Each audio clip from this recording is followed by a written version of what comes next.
Greetings and thank you for joining me in looking at my experience with Montblanc Service Center. In the United States, the Montblanc service is provided by M&G Jewelers, and their website is myjewelryrepair.com. I've had several previous encounters with them, and here I have my Montblanc 149 Orient Express that I got about 3 months ago. I sent it to them for nib exchange. All Orient Expresses come in medium nib size. It's a limited edition. I wanted to get an extra fine nib on it, and I sent it sometime in July. It takes them a couple of days to give you a quote. Generally, for nib exchange of new pins, it's free. And once you approve the quote, they get to work and request a nib exchange. Depending on what nib you order, it can take anywhere from a couple of months to 9 months plus. So let's take a look at how their packaging arrives. They secure the pen very, very nicely.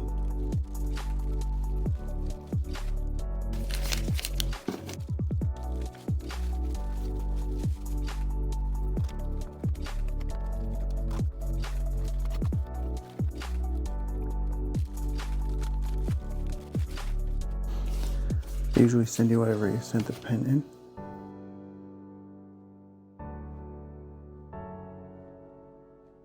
After they do the nib exchange, they do put a sticker on that indicates the nib size. If I were to open this a bit,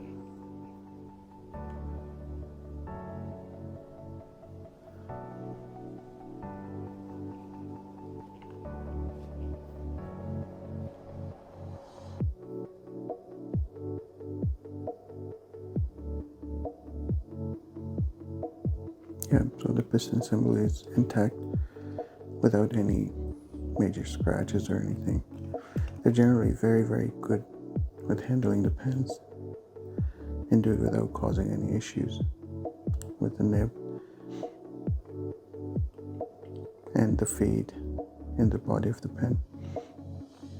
I'm looking at where the nib was screwed in to see if there's any scratches that's caused by the tools when they used to screw it back in. Sometimes these nibs are screwed not very tight, and I should be able to just unscrew it like so. Friction fit.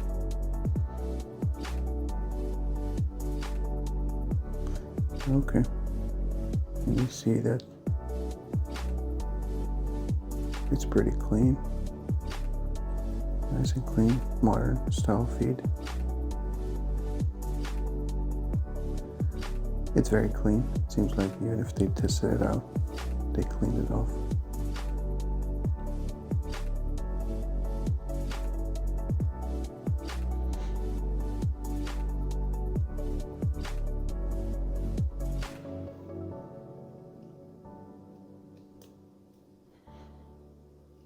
I'll push this back in. Don't try this at home.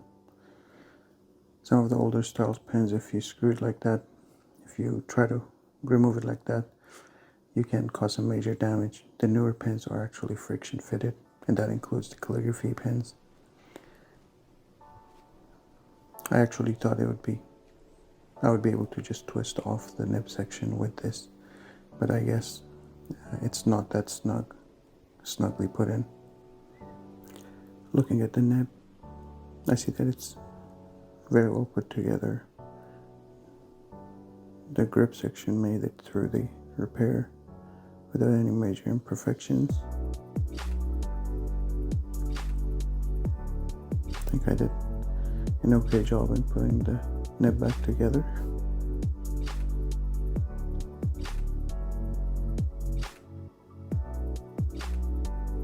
So this is an extra fine nib. I'm going to see how fine this is in real life and compare it to other extra fine nibs from Montblanc. If I were to take a look at the cap,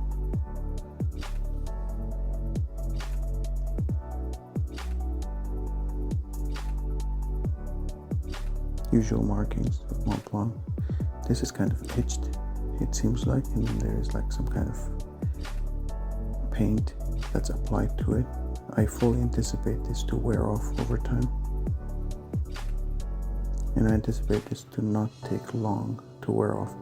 The etching is very durable, as I have learned from the pens that I've gotten that were engraved. It's very, very difficult to get rid of.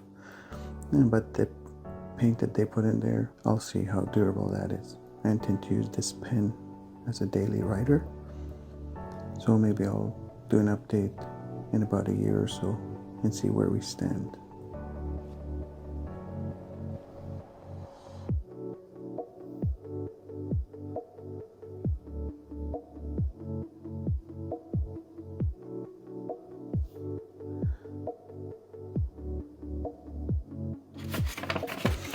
Before I go on to ink the pen, I just want to show this quickly. This is the Imaginger invoice that they send with the repair work. They give you this quote before you start the repair job, before they start the repair job, and you would have to approve it. In this case, it's $0. It's flat rate 3. That means that they exchange a nib. Last time I sent a pen for them for repair, I had a custom grind on the pen, and they quoted me like $450 to change the nib because it was broken. Of course, I declined that, but they graciously exchanged the barrel, the nib section,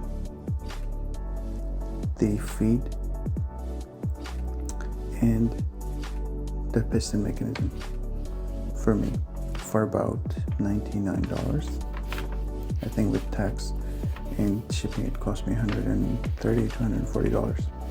So it was a pretty good price for that. That's one of the things that's good about Montblanc, is they stand behind their products. Even though the pen was from 1980s, they still have the right parts for it, although they do put a modern feed in it. Some people are picky about having vintage feeds on vintage pens. To ink this pen, I would like to pair it with a dark blue ink that will somewhat complement the color of the pen. This is kind of like a navy blue. In my experience, the two very nice dark blue inks that I have personally are Diamond Oxford Blue, very nice, with very, very good shading, zero water resistance. And we have Montblanc Elvis Presley, Old Glory Blue, also really no water resistance. I think I'll go with Oxford Blue because I've more experience with Oxford Blue, and I've had not much difficulty cleaning off of my pens, and Oxford Blue is more available. So if we were to run the writing sample and someone was to like it, and then it's easier to get. The Old Glory Blue is a limited edition ink. It's very, very difficult to find. Practically speaking, it will not be available for me to keep using for long term.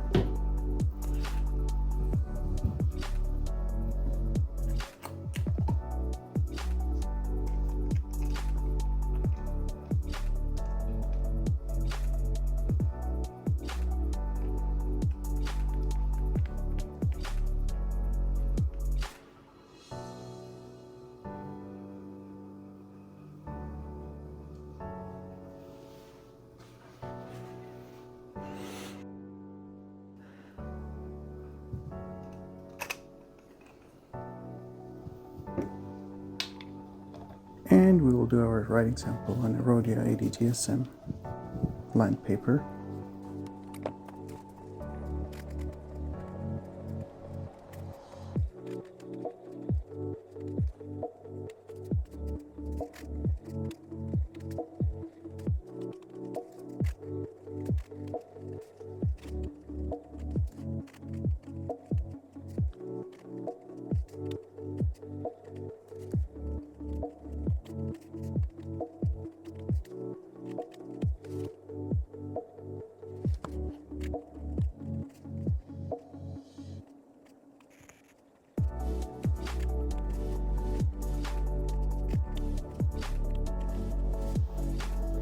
Let's check the wetness.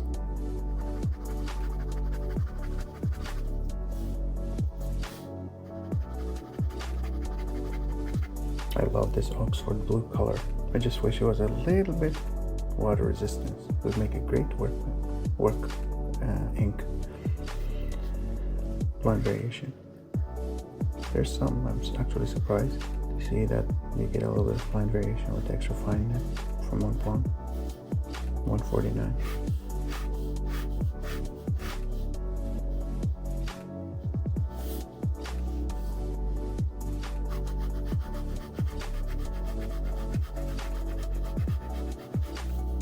Yep, no problem.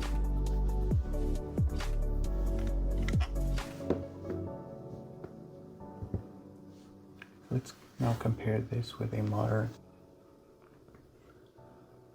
extra fine nib from modern 149s. The tipping looks pretty similar. I don't see much of a difference in person.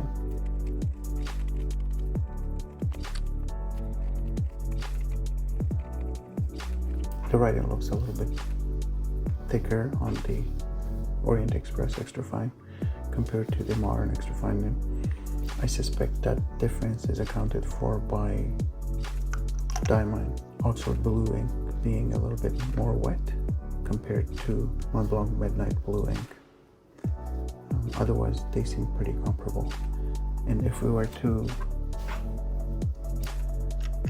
compare that to the finest nib that I have from Pilot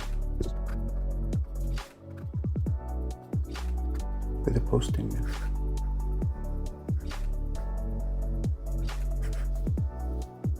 I should write that again.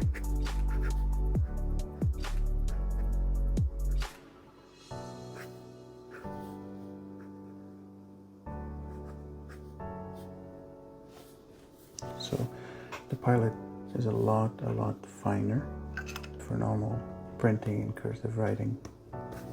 This is very good. And for many of the day-to-day tasks, it does a very good job. And I'm basing that on the fact that I've been using this for quite a while now, and it does a very good job. It hasn't really let me down yet. So that's my overall impression of the nib exchange experience with M&G Jewelers that are Montblanc authorized service center, and a comparison with the 149 extra fine nib from the modern days. There are extra fines from 1917 and 80s that I have in my collection. Some of those are finer, and the ones from 1970s have more of an architect characteristic to them. So it's hard to compare apple to apples, to be honest, because the nib characteristics are so different. I thought the best comparison would be with the current Montblanc, which is basically the same tipping material. Overall, I cannot complain about the M&G Jewelers service and the Montblanc service. The only complaint I would have is that it is really, some of these nib exchanges take a long time. I had a oblique double block nib exchange request that I started last August, and it took about 10 months for me to get the nib, and it's not a rare nib to put on a pen. But I guess that's the price you pay for the handmade nibs that they get from Germany. And at the end, I'm not going to complain too much about it. The nib exchange data was amazing. I love it, and I'm hoping to keep that permanently in my collection. Thank you for watching this video, and goodbye.